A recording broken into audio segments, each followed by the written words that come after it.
tudo bem com você? O programa Educa Floripa está entrando no ar. E na edição de hoje, nós vamos trazer uma matéria especial com o tema Arte Surrealista para estimular a criatividade. Nós gravamos essa matéria lá na Escola Básica Municipal José Jacinto Cardoso. No quadro Minha Escola, nós fomos conhecer também o NEIM Elizabeth Nunes Anderli. E no quadro é o seguinte, nosso momento de reflexão, o tema é a pesquisa como princípio educativo. O nosso convidado de hoje já está aqui e a gente vai bater um papo muito bacana com o presidente do Conselho Estadual de Educação. Hoje eu falo com Oswaldir Ramos. Tudo bem, Oswaldir? Uma satisfação muito grande poder estar participando do Educa Floripa e parabéns pelo programa que está sendo realizado no momento. Muito obrigado pela sua presença aqui. Presidente, o senhor está no Conselho Estadual de Educação desde os 21 anos de idade, é isso?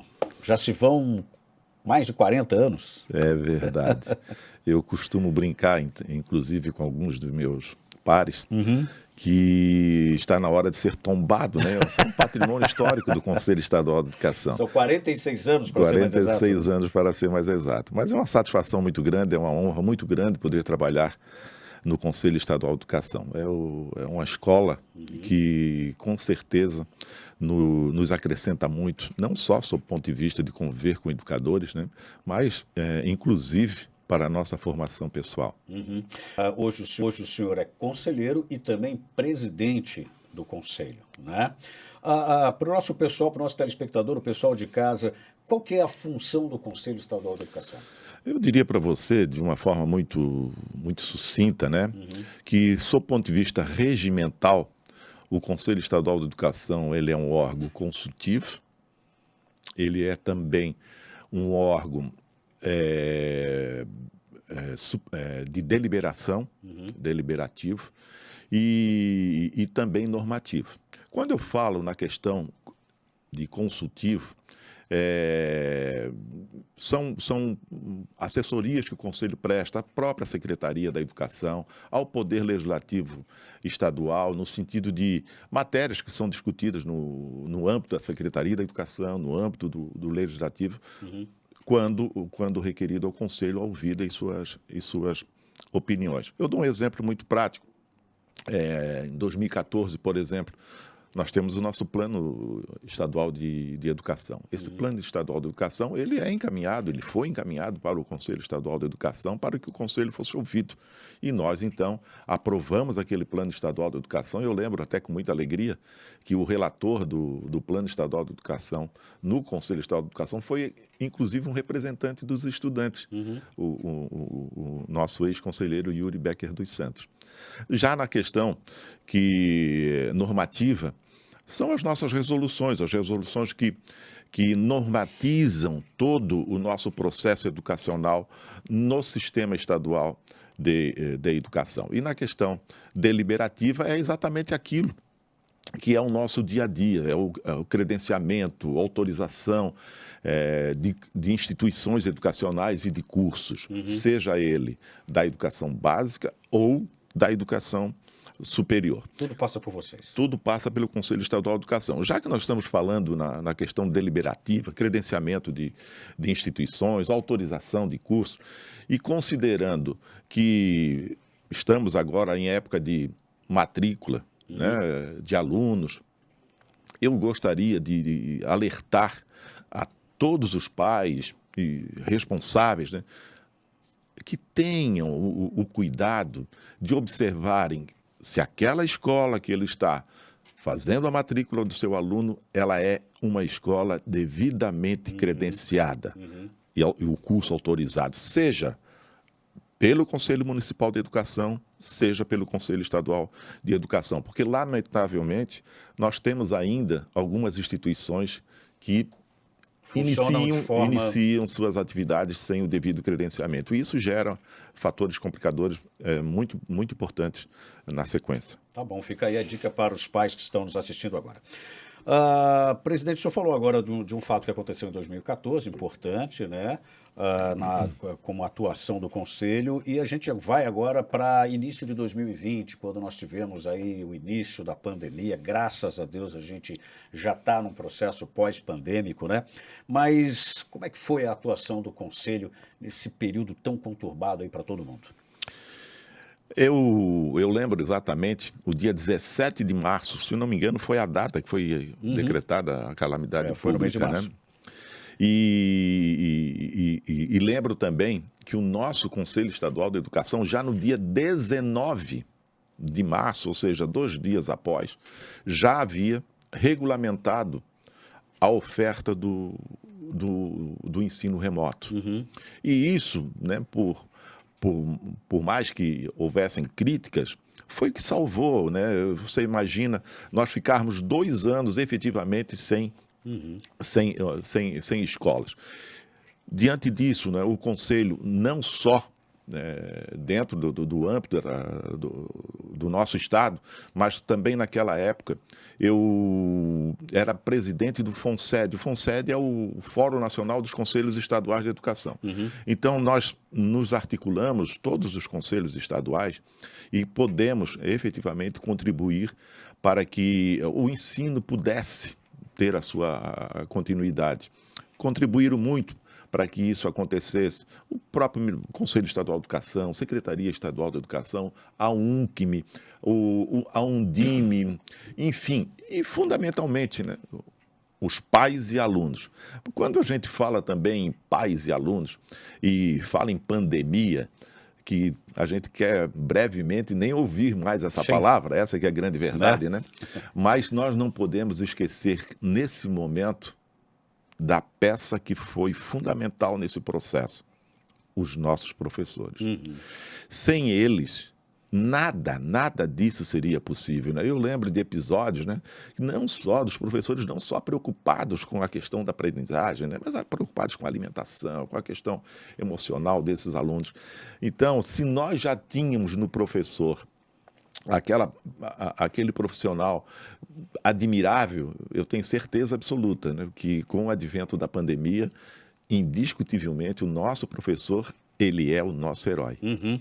Bom, o Conselho agiu rápido, 2 dias depois, né, ofertando essa questão do ensino remoto, e os professores foram peça fundamental nesse processo, até para se adaptar, né? Muita gente, a gente já entrevistou aqui alguns profissionais que tiveram muita dificuldade, era tudo novo, mas correram atrás, se esforçaram, aprenderam muitos a lidar com essa tecnologia, e realmente a preocupação com o aluno no outro lado, né, também era muito grande.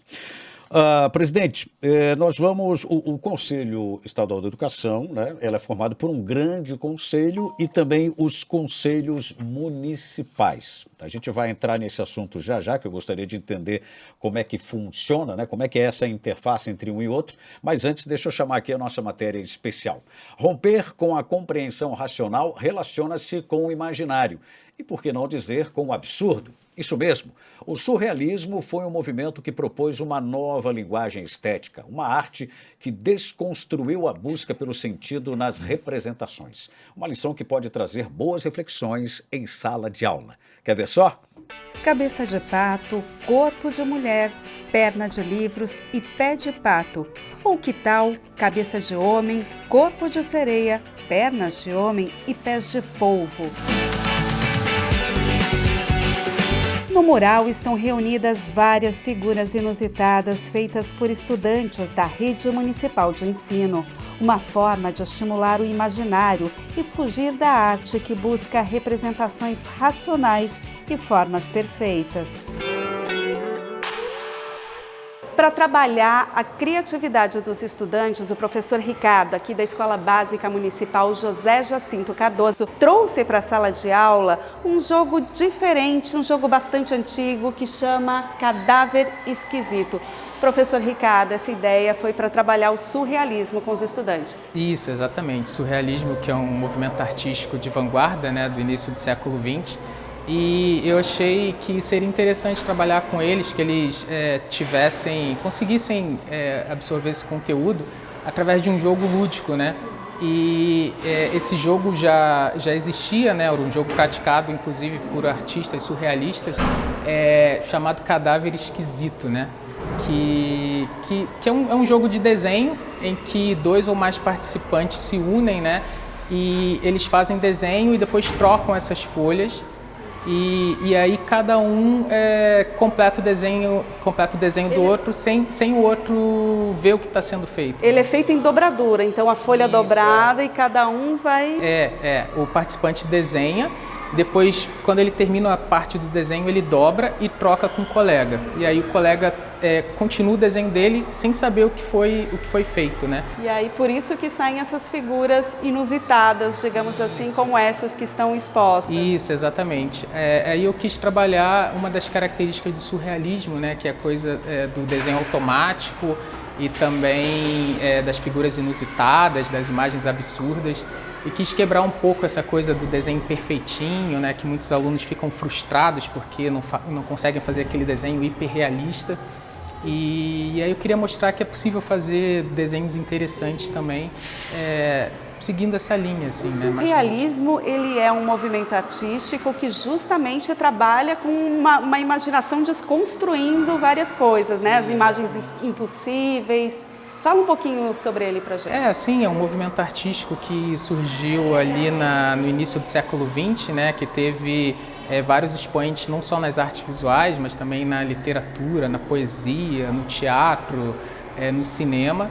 E ele trabalha essa coisa do inconsciente, né, dos sonhos, das imagens absurdas, né, de construções artísticas, muitas vezes trabalhando o aleatório, né, de imagens inusitadas, e eu quis trabalhar essas características com os alunos. E aí mesmo o estudante que não tem aquele traço perfeito, né, aquele desenho perfeitinho, mesmo esse estudante ele pode criar coisas bem legais. Sim, com certeza, né? E foi uma atividade que eles se engajaram muito e eles ficaram surpresos, né?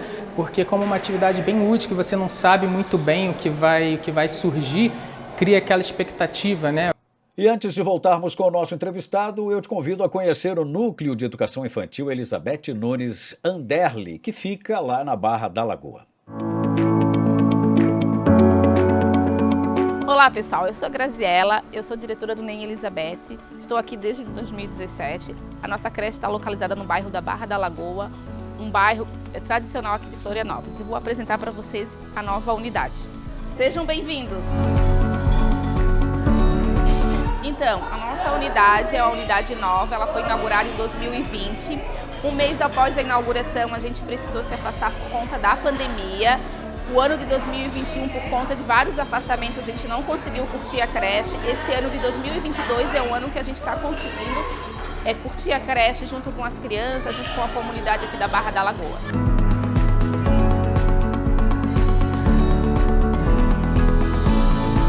Então, a nossa unidade ela conta com 6 salas de atendimento.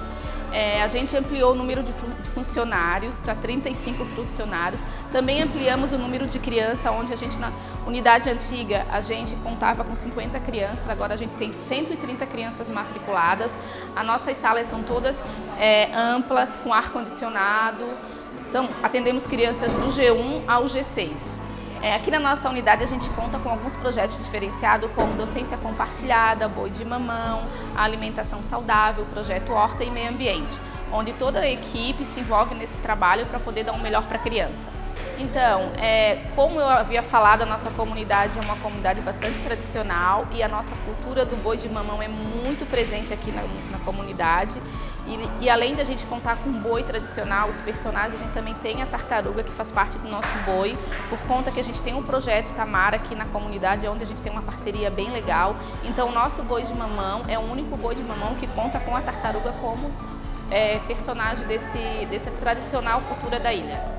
Então, esse espaço aqui, onde a gente tem um parque hoje, era um espaço que tinha a nossa unidade antiga. Essa unidade ela era um prédio bem precário, né? Um prédio de 30 e poucos anos.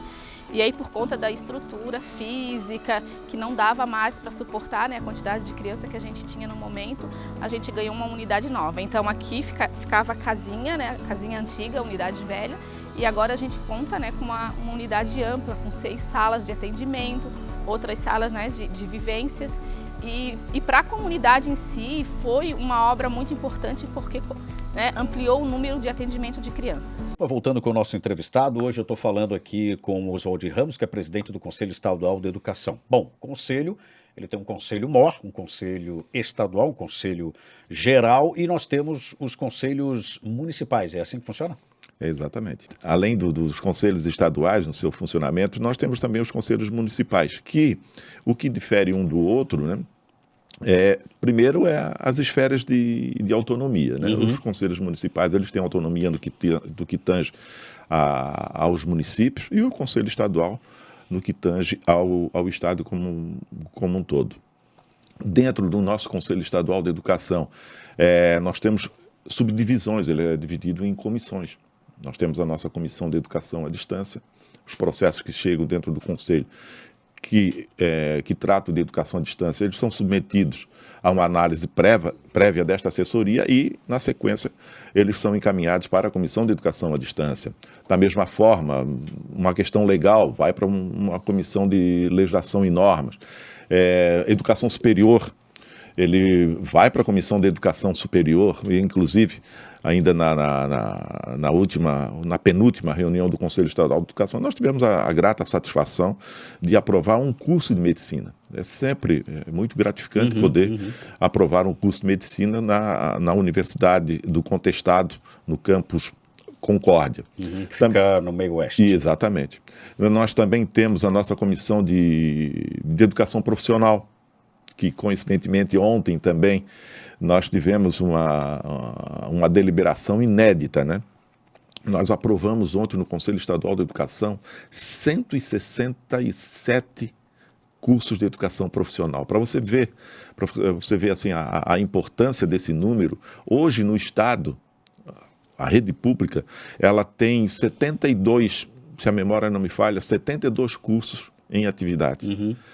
Além desses 72 cursos, a partir de 2023, será ofertado mais 167 cursos de educação profissional. Já aprovados pelo Conselho? Já aprovados pelo Conselho, né? Fica aqui, inclusive, parabéns à Secretaria de Estado da Educação por ter ampliado desta forma os cursos de educação profissional. Enfim, temos a nossa Comissão de Educação Básica, que eu reputo como de fundamental importância, né? Eu não tenho dúvida alguma que a solução da educação nesse país passa pela educação básica. E os municípios, eles com certeza, né, eles, ao meu juízo, são os maiores responsáveis, porque uma educação básica realizada com sucesso, ela inicia na educação infantil. Muito bem. Presidente, o Conselho também faz homenagens aos heróis, que a gente, né, que o senhor acabou de citar agora aí, por conta da pandemia, ensino à distância, enfim, né? São duas premiações que o Conselho coloca, né, premia, né, os seus professores e seus profissionais. Tem o Mérito Educacional e o Prêmio Eupídio Barbosa. Eu gostaria que o senhor comentasse sobre essas premiações, os critérios, quando elas ocorrem durante o ano, né? Em relação ao Prêmio Educador Eupídio Barbosa, nós já estamos na 27ª edição. Poderia até ter havido mais duas, infelizmente, nos últimos 2 anos nós não realizamos. É uma premiação onde cada Coordenadoria Regional de Educação indica um professor, ou seja, nós temos 36 coordenadorias regionais. Então, são 36 professores representando cada região, cada coordenadoria do nosso estado. Além desses 36 que são indicados pelas coordenadorias regionais, nós temos mais 2 representantes, um professor e uma instituição não necessariamente da educação, que também são homenageados. Esse ano, por exemplo, nós homenageamos 38 entre entidades e professores. Também temos, realizamos normalmente no Teatro Álvaro de Carvalho, até porque nós temos um carinho muito grande para o nosso Teatro Álvaro de Carvalho, ele faz parte do nosso TAC, né? Ele faz parte da nossa história. Então, cada vez que nós realizamos o prêmio, a entrega de solenidade do Prêmio Eupídio Barbosa, eu faço questão de fazer no TAC. Também temos o Mérito Educacional. E o mérito educacional também é um momento muito singelo. Quem fez a indicação e nós começamos a realizar a solenidade de entrega, né, dessa homenagem do mérito educacional foi o ex-conselheiro José Carlos Pacheco. Ele, inclusive, foi presidente do Tribunal de Contas do Estado. E são momentos também muito significativos, diferentemente do Eupídio Barbosa, onde é uma vez ao ano. No diploma de mérito educacional, cada conselheiro pode fazer uma indicação por ano. Ou seja, nós poderemos ter 28 homenageados ao longo do ano. Então, esse diploma é entregue no próprio plenário do Conselho. Mas mais importante do que fazer a entrega, para todos nós, é poder reconhecer o professor catarinense. Então, cada vez que nós entregamos um diploma, cada vez que nós entregamos um mérito educacional, nós nos sentimos extremamente honrados e reconhecidos pelo trabalho desses nossos heróis. Muito bem, muito bem. Bom, o pessoal de casa já observou que o senhor trouxe um livro aqui. A gente vai mostrar já, né, do que se trata, mas antes deixa eu chamar aqui o nosso quadro, é o seguinte: Aprender Fazendo, aprender de forma participativa e significativa por meio de propostas que envolvem a pesquisa. No quadro É o Seguinte de hoje, Maurício Pereira fala sobre a pesquisa como princípio educativo, como ela pode ser uma boa forma de reter a atenção dos estudantes. É o seguinte, a pesquisa como princípio educativo. Olha, se nós vivemos uma sociedade em que os nossos estudantes, eles são do pegar e do fazer, o nosso processo de ensino-aprendizado tem que mudar. E a mudança se dá por um currículo de pesquisa científica. Ou seja, é papel do professor, é papel da escola gerar um grupo de estudantes do Fundamental 1, primeiro ao quinto ano, do Fundamental 2, do sexto ao nono ano, formar pesquisadores. Por quê? Porque se a gente tem dito que tudo tá na internet, tudo está no Google, a gente tem que instrumentalizar o estudante. Pode até tudo estar no Google, mas será que o estudante sabe procurar? Será que o estudante sabe pesquisar? Você que está me vendo, se eu perguntar para você, você sabe o local que eu acho lá na internet para eu pesquisar o seguinte: eu quero fazer um tour pelo Louvre. Eu sei onde é que eu acho? Ah, é só digitar assim. Não é só assim. Até a maneira de o que digitar faz toda a diferença. Eu dei um exemplo na questão da tecnologia, da pesquisa em plataformas digitais, em buscadores. Né? Eu tenho que saber digitar. Porque ao saber escrever, olha a minha palavra já, né? Saber digitar, né? Saber escrever vai fazer toda a diferença, vai me levar a um caminho. Então, o papel do professor, enquanto pesquisa, enquanto educação, enquanto pesquisa como princípio educativo, é formar o estudante como um pesquisador. E essa pesquisa se dá em campo, ele fazer uma pesquisa no seu bairro, na sua escola, na sua comunidade. Então, a pesquisa nada mais é do que uma forma de aprender fazendo, o que essa geração adora. Essa geração gosta de colocar a mão na massa, gosta de fazer acontecer, gosta de mostrar o que fez. Então, a pesquisa como princípio educativo, a meu juízo de valor, é uma maneira, é uma forma de eu reter mais ainda a atenção dos nossos estudantes em pleno século XXI. Porque ele vai ser o cidadão que vai construir, né? Que vai atrás da informação, que vai construir o conhecimento, vou assim ousar dizer, vai construir o projeto em equipe, junto, né? Orientado pelo professor.